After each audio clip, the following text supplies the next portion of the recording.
call this meeting of the Upshur County Commission to order. We'll have a moment of silent meditation and prayer followed by the Pledge of Allegiance and the approval of the minutes from July 20th, 2017.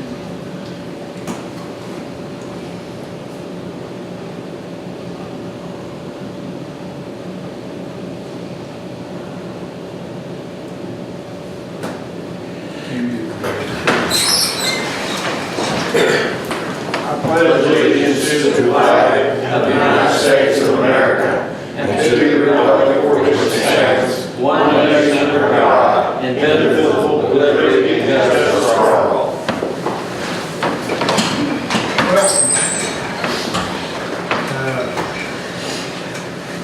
If you gentlemen had an opportunity to review the notes, I have. any additions or corrections? Not that I said. I'll entertain a motion to approve this. So moved. Second. Excuse me. Been moved and seconded. All in favor, signify by saying aye. Aye. Opposed, no. Ayes have it. We have no scheduled appointments this morning, so we'll move on with items for discussion, action, or approval. Item 1 is discussion regarding a recent noise complaint in the Little Fork campground. I got this phone call Monday morning, I think it was, might have been Tuesday morning, and complaint on loud music playing, and the gentleman said it was causing a lot of turmoil down at the campground. I informed him he was interested in us passing a ordinance, sound ordinance. I tell you now, I have a real problem infringing on anybody's rights or privileges, and I can put it on the agenda and bring it to the Air Commission's attention. But he explained to me that they have an association there in the campground. They do that. It is a gated community. That's true. He read from the bylaws to me where there could be no loud noises after 11 o'clock. It was called quiet time. He says he's playing the music on big speakers he's got hung up for 2 or 3 o'clock in the morning. I said, well, you need to take it to the association.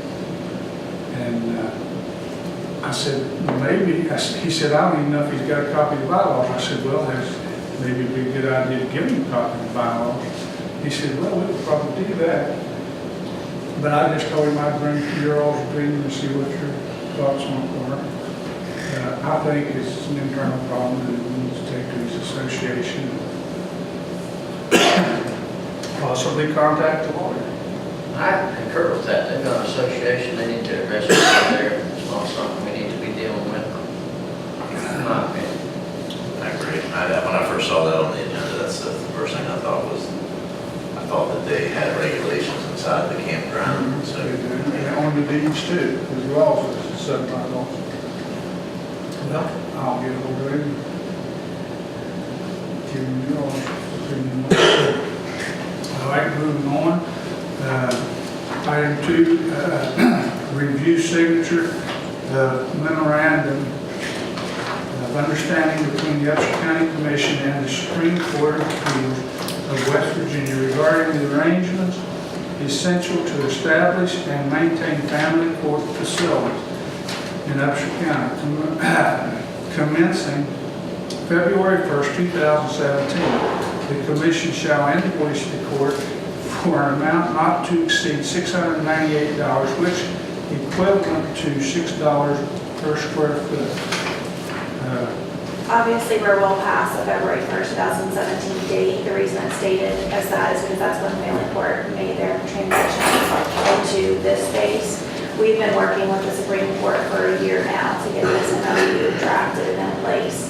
It is for 1,413 square feet, or sorry, 1,124 square feet, which will be compensated at a rate of $6 per square foot, which is no more than $698 a month. There is going to be an additional 289 square feet provided when the new entrance to the family court is installed. However, you will not be compensated for that additional square footage in this year. Now, you do have the option to renegotiate next year. as I read that memorandum, that's not like anything I ever worked with in the Well, private sector. You're required to provide the space to family court, and you don't have a whole lot of That's negotiation. Right? that's kind of what I was going, the point I was going to make. It was like they were renting property to us, and these were rules. Yeah, I read that too. Okay, well, anybody have any other questions? Moving on, correspondence from, does that need a motion? Yeah. I think that we should definitely, once we get the space done out here, going into next year. Renegotiate that one. Okay, do I have a motion to approve? So moved. Second? Been moved and seconded, all in favor, signify by saying aye. Opposed, no. Ayes have it. Item 3, correspondence from Greg D. Preaser, WVU Extension Agent on behalf of the WVU Upshur County Extension Service and the Upshur County 4-H Leaders Association requesting a fee reduction for the organization's pool party scheduled on August 11, 2017. Mr. Preaser requests for the reservations fee to be reduced from $200 to $100 for this event. Do I have a motion? So moved. I'm going to second that because I think it's the right thing to do. It's been moved and seconded, all in favor, signify by saying aye. Opposed, no. The ayes have it. Item 4, correspondence from Dr. Joseph B. Reed requesting consideration to serve another term on the Upshur County Farmland Protection Board as county resident. His current term expires on June 30, 2017, and upon approval, his new term would expire on June 30, 2020. Do I have a motion to approve? So moved. Second. It's been moved and seconded, all in favor, signify by saying aye.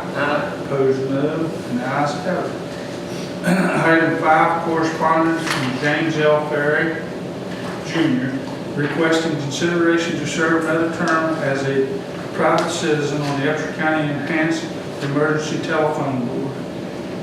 His current term expired on June 30, 2017, and upon approval, his new term will expire on June 30, 2020. Do I have a motion to approve? So moved. Second? Been moved and seconded, all in favor, signify by saying aye. Opposed, no. The ayes have it. Item 6, correspondence from Kimber L. Walker, Assistant Director of the Upshur County E911 Communications Center, requesting permission to advertise in the Record Delta, Intermountain, and the Exponent Telegram for full-time E911 telecommunicator position. Approval of advertisements specifying the starting rate of pay at $11 per hour. Applications will be received until the position is filled.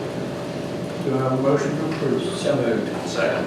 We move and second, all in favor, signify by saying aye. Opposed, no, and ayes have it. Item 7, memorandum from Tabitha R. Craig, Assistant County Administrator, requesting permission to utilize Samantha Barlow, BU Recreation Park lifeguard, in the concession stand on an as-needed basis, effective immediately at her current hourly wage of $9.05 an hour. I think that's a great suggestion, Tabitha. Do I have a motion to approve? So moved. Second. Been moved and seconded, all in favor, signify by saying aye. Opposed, no, and ayes have it. Item 8, approval of Lewis Upshur Animal Control Facility volunteer Jennifer Collins. Do I have a motion to approve? So moved. Second? It's been moved and seconded, all in favor, signify by saying aye. Opposed, no, and the ayes have it. Okay, for your information, certain items may require discussion, action, and/or approval by the commission. Coast Pipeline Project, USDA Forest Service draft record of decision. Item 2, Upshur County Sheriff's financial statement for period ending June 2017. Item 3, Lewis Upshur Animal Control Facility adoption financial transaction for June 2017. Item 4, Upshur County mileage report, June 2017.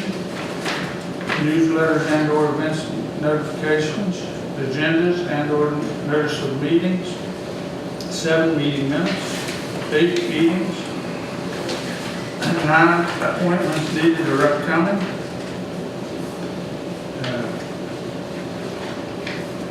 Tabled items, we're still waiting for a report back from the Census Bureau. Item 2, ruling regarding the Upshur County Assessor's application for relief from erroneous assessments against property of Appalachian Midstream Services LLC for tax years 2014, 2015, and 2016. A public hearing concerning this matter was previously held on July 20, 2017 during the regularly scheduled commission meeting. Do you have, the commissioners have anything they'd like to say before we have to make a ruling on this?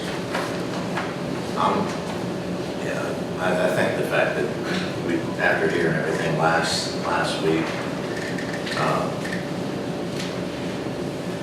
I personally feel that, there was a tax that they owed. I feel that they should definitely be responsible for paying that. Buddy? Yeah, I've read this over and read it over. I don't think there was any argument here last week that the tax isn't owed. I think the tax is owed. I don't see any negligence on the assessor's office when you look back and you look at, there's been 3 assessors in there from Helen to Donnie to Dustin. I think they finally caught a mistake that was made. I don't think it was negligent. You know what I mean? I think it was just simply a mistake. I think they owe the money, and I think that it would be my decision that they need to pay it. Now with that, I'm certainly no attorney, no circuit court judge. There may be technicalities here, but with that being said, at this point, I'm ruling that they need to pay it. And I think some of it, the fact that the way the paperwork was filled out, Venus and Dusty acknowledging that nobody else submits the 60% value. I mean, that was kind of the kicker. I mean, it might have changed my mind if it wasn't done that way, but they're the only ones that submitted a 60% value out of all the taxes that we look at, the forms that are filled out. And that's not, technically, that's not what the form asks for. The form asks for total money. So, yeah, it's no different. Everybody else has paid their fair share of taxes, and that's what they owed, so they should be responsible for paying.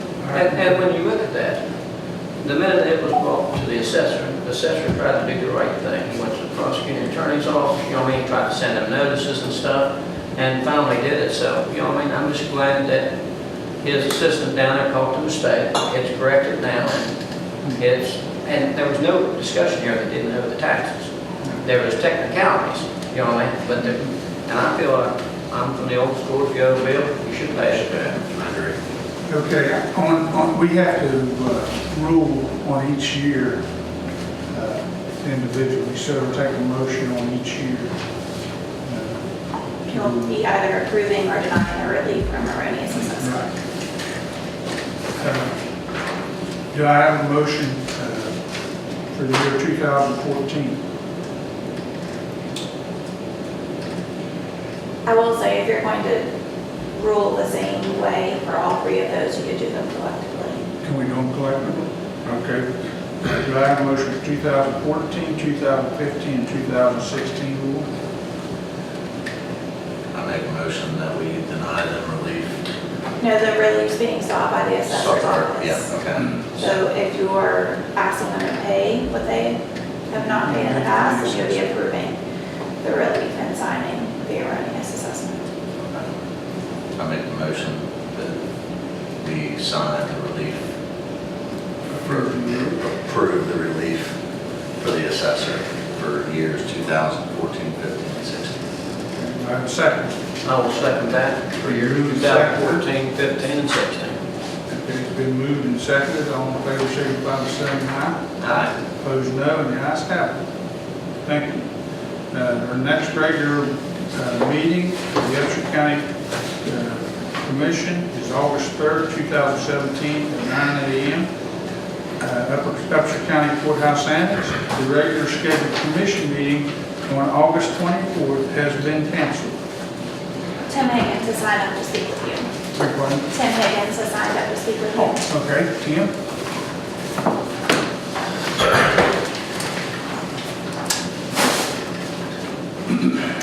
Morning. Morning, Ed. How are you? Good, how are you doing? Fine.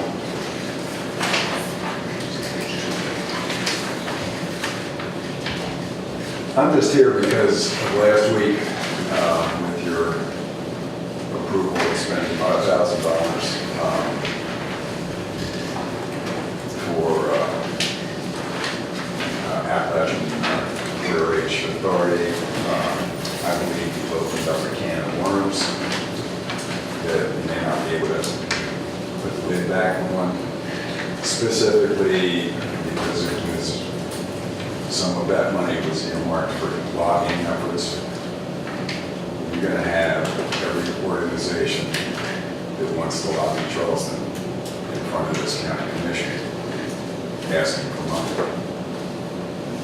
Now, that being said, because of budget cuts, I can come up with several right now. I don't need to go into that. I'm just saying that I believe what you should have done last week is to have asked the ethics board for a decision on specific money for lobbying efforts. I'm well aware of the fact that the commission spends money for the County Commission Association, and that is a lobbying effort on behalf of the association's members for things that the County Commission Association deems that you all should be involved in, and you all have input into that before the legislative process starts. I just believe that you should have asked for a ruling from the ethics board before you did this. Now, I believe also that, your Quarter H has been ongoing for 40 years plus. The environmental impact statement that was done is outdated, has to be redone. So once it gets to Parsons or close to it, it's not going any further until environmental impact statement's done, comments, etc. If it goes back over the original route across the Black River Canyon, there will be organizations that file suit against that. That was done in mediation that took place following appeal to stop the order to begin with, from groups like the West Virginia Highlands Conservancy, Quarter H Alternatives, and other groups. Now, the section from Gordonsville or from the top of the hill at the West Virginia line to 81, the Moorfield Examiner last year, they stipulated, they changed their formula as to how to, according to Charlie Kirkpatrick, West Virginia Department of Transportation Administrator, the agency has recently put in place an entirely new way of selecting transportation projects for funding and construction of Quarter H's new work on their radar. They're not, therefore, he indicates projects slated many years out, like 2030 for Quarter H, really have no status. This is a road that's not going to go anywhere. Yeah, it's going to go to Virginia. It will go to the Virginia line. I understand that. But you're not going to get over, it's going to be a long time, and most likely I'm going to be gone by that time, that it goes from Parsons to Mount Storm. Well, as far In as the Mount Storm area, and if you remember, there was multiple infractions of water quality from J.F. Allen when they built that section to the east of Mount Storm. Tim, as far as making the contribution, when we make contributions to organizations, we don't ask them to give us a budget or how they're going to spend the money. We did give the information yesterday that that's not just going to be for lobbying. They do have a lobbyist. It's for regular operating expenses, insurances, advertising, promotion of the quarter H. So I don't feel we did anything wrong. I'm just making a suggestion that there's going to be multiple groups coming in here begging for money for lobbying efforts. As we do in all cases, we'll just have to take them on a case-by-case basis. But thank you for coming in. All right, I appreciate it. Thank you very much. Thank you, Tim.